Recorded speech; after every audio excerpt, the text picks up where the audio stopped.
Hello, today is November 13th, 2025, and I'm at Echo Bridge in Newton, Massachusetts.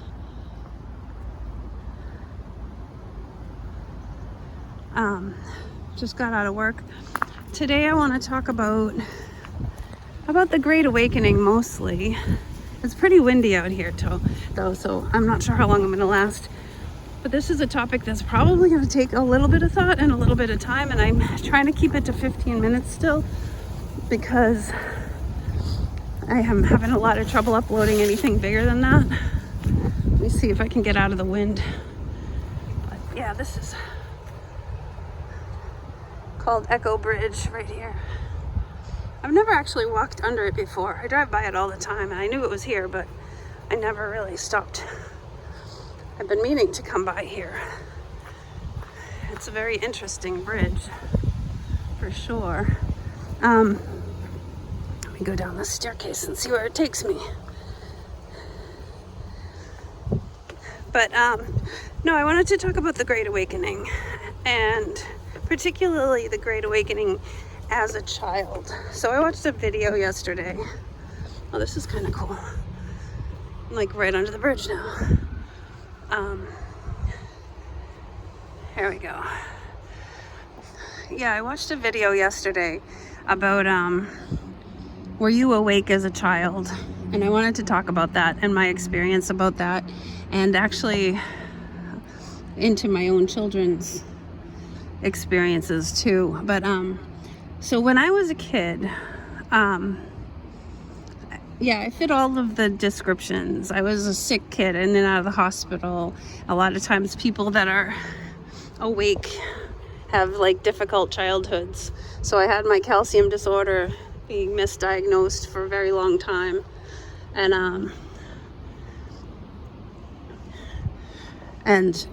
I had a lot to deal with, and I think I almost died a couple of times because my calcium level got so desperately low. But I didn't really know that as a child, but then there was more to that, more than just that. That was just part of it. But when I was about 9 years old, I started asking all kinds of questions to my mother. My older sisters knew not to ask my mom because she got uncomfortable about questions about sex and things like that and reproduction. She always got really uncomfortable, but I was the pain in the ass little kid that wanted to know. So I didn't stop asking. I would ask over and over until I got an answer that was satisfactory. And very often she would hand me a book.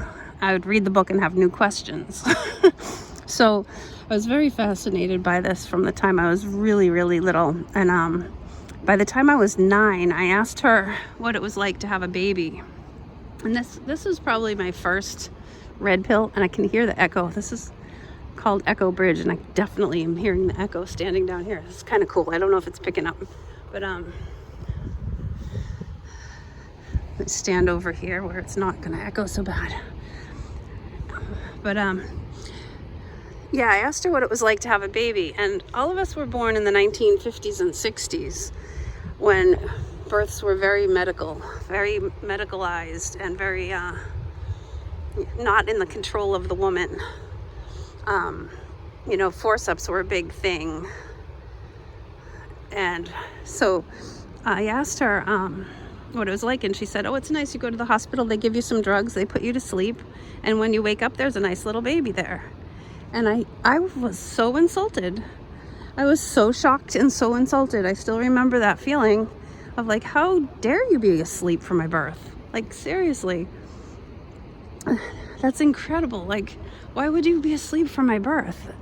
Like, why? That doesn't make any sense to me. So I started asking more and more and more and more and more questions. That's an interesting rock right there. Looks like it used to be some structure. Anyways, sorry, distracted. So I wouldn't let it go. I kept asking questions.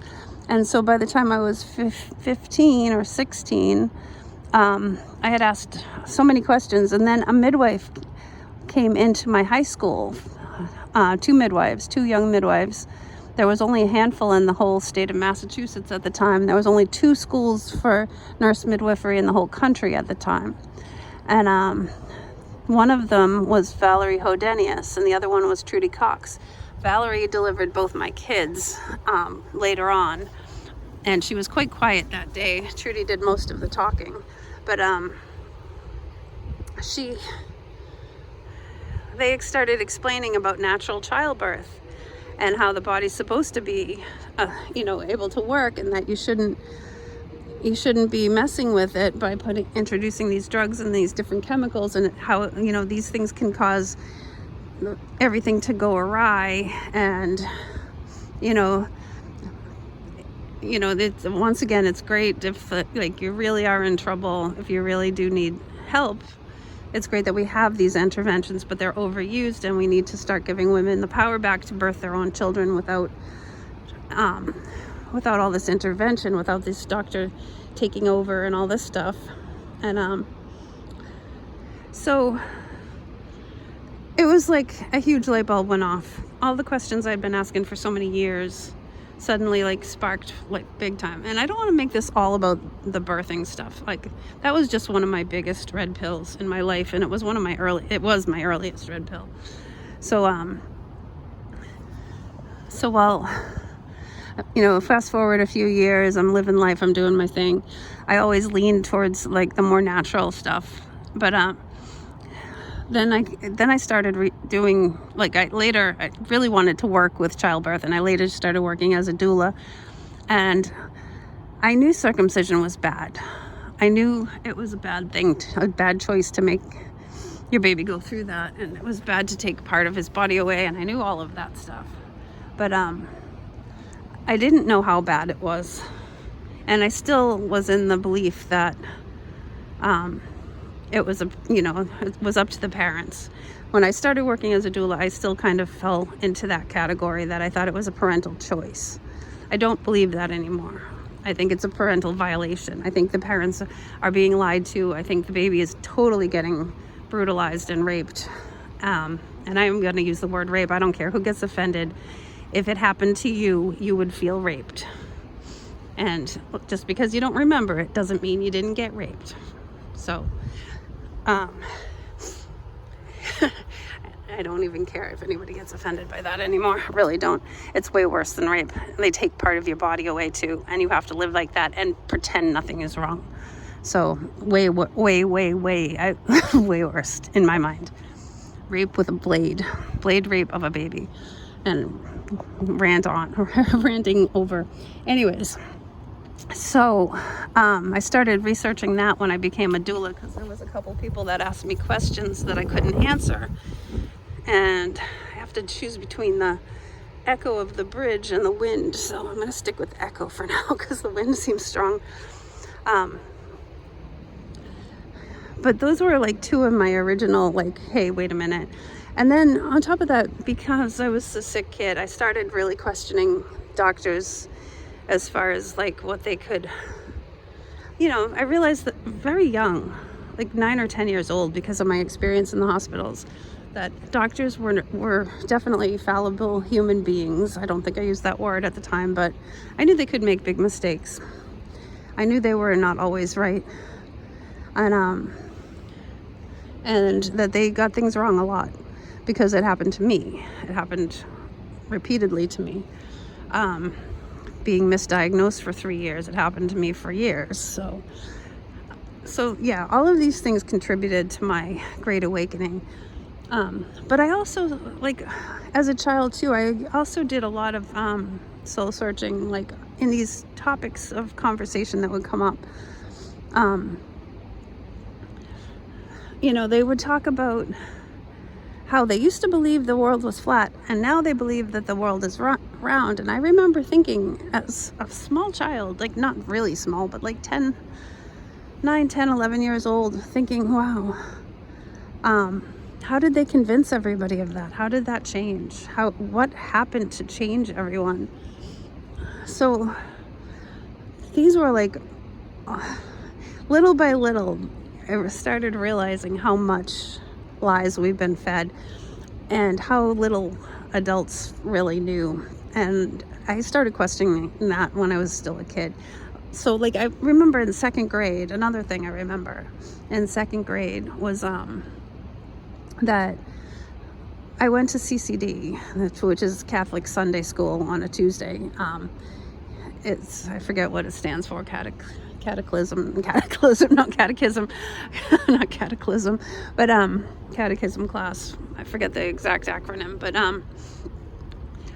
and I remember learning about how Jesus died on the cross, and being the inquisitive 7-year-old that I was, I said, well, how did he die? Because I knew that you can cut your hands and your feet without dying, and he wasn't bleeding profusely from anywhere. All he was doing was hanging. So I asked the teacher in the class, what do you mean? How did he die like that? And her answer was, she said, if you hold your hand up for too long, you can die. And this is right at the same age you're learning in class to hold your hand up every time you need to go to the bathroom or speak in the classroom. And I remember questioning that right away, but I also remember being afraid of raising my hand in class. Is she right? Is she right? Should I? But I didn't realize how, as the weight of your body starts drooping down, you're crushing all your internal organs and, your heart and your blood flow. And I knew there was more to it than what she was saying. But I did start questioning that at 7 years old. That was when I was 7. So yeah, I've always thought differently than most people. Very, very differently than most people. Most of my friends didn't think questions like that. And then I remember at 10, someone telling me, one teacher or something telling me that every drop of water in the world has been here since the beginning of time. And no new water is ever created. It just goes up into the sky and down into the rivers and blah, blah, blah. And I remember thinking, how do you know that?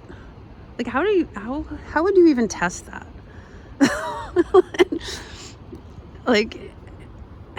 Now I ask that question about just about everything I come across. And I worked as a scientist for a lot of years. I worked as a scientist for 11 years. I worked as a birth doula for about 14 years. I worked with special needs kids. I worked with lots of medical ends of things. I've inserted Mickey buttons into kids' belly buttons, some feeding tubes, and I've done a lot.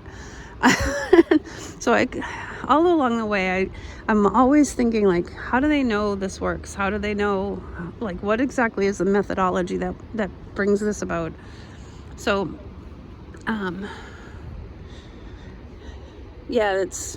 guess I should wrap up on me being a kid, because I wanted to just touch a little bit on my son before I wrap this up, and I only got a couple minutes left.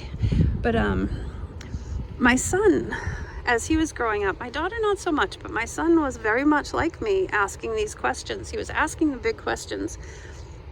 When he was 8 years old, my sister got him a kid's Bible for Christmas, and he read the whole thing within 2 hours, whatever. It was a big, dictionary size kind of kid's Bible. It was a big book, but he read it cover to cover, and he came out right after, he's like, I would like to read the real Bible. And at the time, I had not read it myself, so I handed it to him. I said, here, have at it. I didn't know he was going to be so committed to it, but every night, that was in late December of, 1996, I think? Oh, yeah. No, 1995. So she gave him the Christmas present in 95, Christmas of 95, and he started reading the Bible right after Christmas, and he read it every single night until about the second week of February, when he got to Sodom and Gomorrah, and he came out of the bedroom and he said, Mom, do you know what's in here? But he was always the kid that questioned stuff. He was always the kid. And I just wanted to bring it around to the fact that he is now one of the most brainwashed people I know. And I know this is why it's so heartbreaking to me with all the stuff that he's going through, is with the way he's been treating me and the whole thing. And I know I've been talking about it a little more, but the holidays always coming make it worse. But yeah, I'm just, what the heck? I don't know. I always felt like he was destined for greatness, and he seems so disconnected from his true self right now. His empathy, his core being, it doesn't feel like it's the same person to me at all. But there you go. That's just a little bit on childhood awakenings. I'm gonna head out to the farm now, and I will catch you all later. Love you all. Take care. Be sure to like, share, subscribe, do the thing. Bye.